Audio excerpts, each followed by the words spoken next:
tunavyotakiwa kuandaa sanda ya mwanamke, tunaanza kwanza na mashuka mawili. Ndio, tukitoka mashuka mawili unaandaa kanzu ambayo ndio hii hapa, ambayo inakuwa kama gauni. Kwa sasa unaweza kusema dela, ambayo wewe unataka ndani wakufunulia gauni, tukisema gauni wakufunulia, hebu funua kwa hapa juu.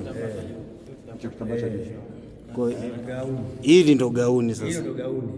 Aha. Hii ndio ya tatu ambayo kwa mwanaume tunakuwa tumeishia hapo. Haya, kitu cha nne kinachoongezeka kwa mama kinaongezeka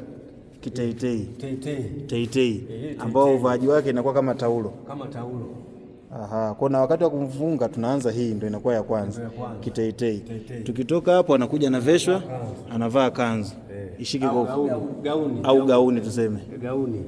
Maana tusije tukitoka hapo ndo tunakuja shuka ya kwanza au tunaanza kwanza kilemba. Kwa maana ya hijabu. Aha. Tukitoka hapo ndo tunakuja shuka la kwanza ambalo ni hili. Ni hili hapa. Hili hapa. Ila kwanza linakuja la pili. La kwanza hili hapa. Hili hapa la kwanza. Alafu tunakuja kumaliza la pili.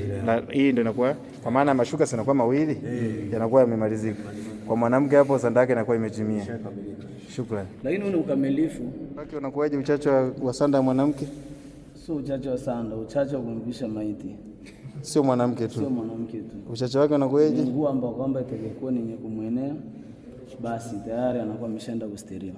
Kwa inaweza ikawa hata moja. Ndio maana yake. Shukrani.